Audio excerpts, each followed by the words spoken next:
श्रीमद् भागवत गीता के 18वें अध्याय का महात्म्य सुनते हैं। श्री पार्वती जी ने कहा, हे महादेव, हे भगवान, आपने 17वें अध्याय का महात्म्य बतलाया, अब 18वें अध्याय के महात्म्य का वर्णन कीजिए। श्री महादेव जी ने कहा, गिरि नंदिनी चिन्मय आनंद की धारा बहाने वाले 18वें अध्याय के पावन महात्म्य को जो वेद से भी उत्पन्न है, श्रवण करो। यह संपूर्ण शास्त्रों का सर्वस्त्र कानों में पड़ा हुआ रसायन के समान तथा संसार के यातना जाल को छिन्न भिन्न करने वाला है। सिद्ध पुरुषों के लिए यह परम रहस्य की वस्तु है। इसमें अविद्या का नाश करने की पूर्ण क्षमता है। यह भगवान विष्णु की चेतना तथा सर्वश्रेष्ठ परम पद है। इतना ही नहीं, यह विवेकमयी लता का मूल, काम, क्रोध और मद को नष्ट करने वाला, इंद्र आदि देवताओं के चित्त का विश्राम मंदिर तथा सनक सनंदन आदि महायोगियों का मनोरंजन करने वाला है। इसके पाठ मात्र से यमदूतों की गर्जना बंद हो जाती है। हे पार्वती, इससे बढ़कर कोई ऐसा रहस्यमय उपदेश नहीं है जो संतप्त मानवों के त्रिविध ताप को हरने वाला और बड़े बड़े पातकों का नाश करने वाला हो। 18वें अध्याय का लोकोत्तर महात्म्य है। इसके संबंध में जो पवित्र उपाख्यान है उसे भक्ति पूर्वक सुनो। उसके श्रवण मात्र से जीव समस्त पापों से मुक्त हो जाता है। मेरुगिरी के शिखर पर अमरावती नाम वाली एक रमणीय पुरी है। उसे पूर्व काल में विश्वकर्मा ने बनाया था। उस पुरी में देवताओं के द्वारा सेवित इंद्र शची के साथ निवास करते थे। एक दिन वे सुखपूर्वक बैठे हुए थे। इतने में ही उन्होंने देखा कि भगवान विष्णु के दूतों से सेवित एक अन्य पुरुष वहां आ रहा है। इंद्र उस नवागत पुरुष के तेज से तिरस्कृत होकर तुरंत ही अपने मणिमय सिंहासन से मंडप में गिर पड़े। तब इंद्र के सेवकों ने देवलोक के साम्राज्य का मुकुट इस नूतन इंद्र के मस्तक पर रख दिया।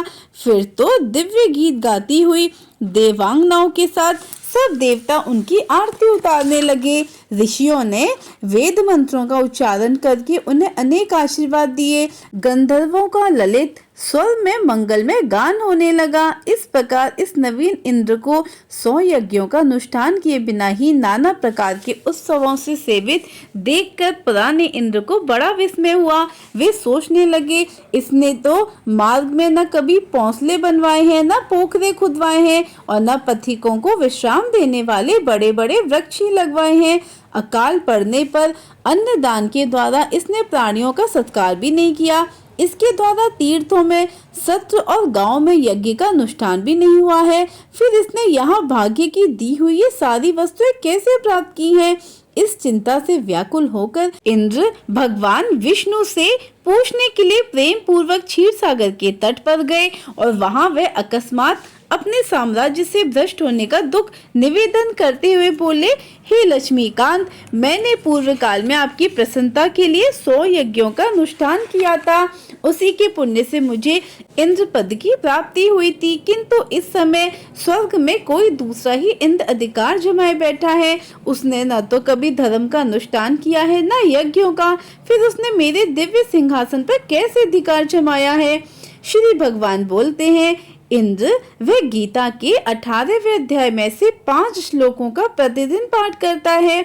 उसी के पुण्य से उसने तुम्हारे उत्तम साम्राज्य को प्राप्त कर लिया है। गीता के 18वें अध्याय का पाठ सब पुण्यों का शिरोमणि है। उसी का आश्रय लेकर तुम भी अपने पद पर स्थिर हो सकते हो। भगवान विष्णु के वचन सुनकर और उस उत्तम उपाय को जानकर इंद्र ब्राह्मण का वेश बनाए गोदावरी के तट पर गए। वहां उन्होंने काली का ग्राम नामक उत्तम और पवित्र नगर देखा, जहां काल का भी मर्दन करने वाले भगवान कालेश्वर विराजमान है। वहीं गोदावरी के तट पर एक परम धर्मात्मा ब्राह्मण बैठे थे, जो बड़े ही दयालु और वेदों के पारंगत विद्वान थे। वे अपने मन को वश में करके प्रतिदिन गीता के 18वें अध्याय का स्वाध्याय किया करते थे।